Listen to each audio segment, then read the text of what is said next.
The Mayors Council of Guam were talking trash today as the Islandwide Abandoned Vehicles Project has hit a couple of major roadblocks. First, the government of Guam's contract with Bali Steel. The only thing that's flourished is a pile of white goods, junk cars, tires, loose metals, and old batteries, like places here in Pidi, which is leased through the Guam Economic Development Authority and currently being used as a staging site for the debris. MCOG Executive Director Angel Sablan. They have collected from Santa Rita, from Barrigada, Jonia, and we haven't seen anything shipped out of Guam.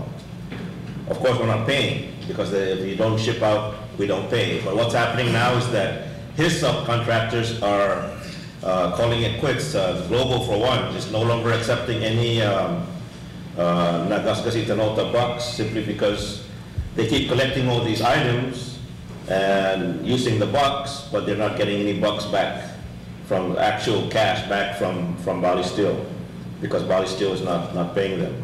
The way the program works is residents pick up vouchers or Bali bucks from their mayor's office, which in turn allows for their junk to be dropped off at the company's subcontracted staging site.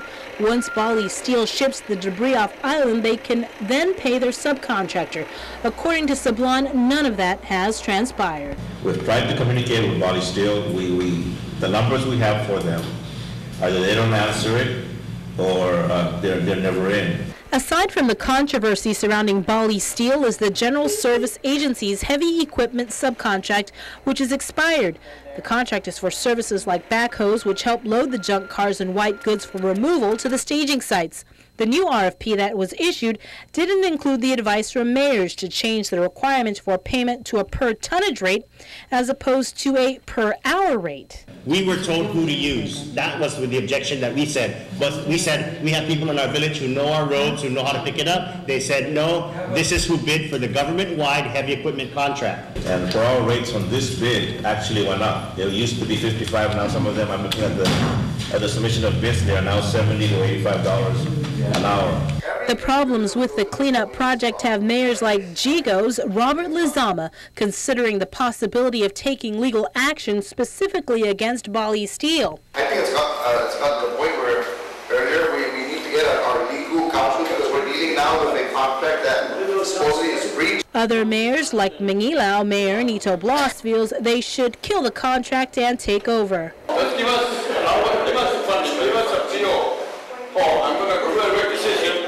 I'm going to go on there and look for vendors that will give me the benefit. Then I'll submit it, give me funding, and I'll take care of my village.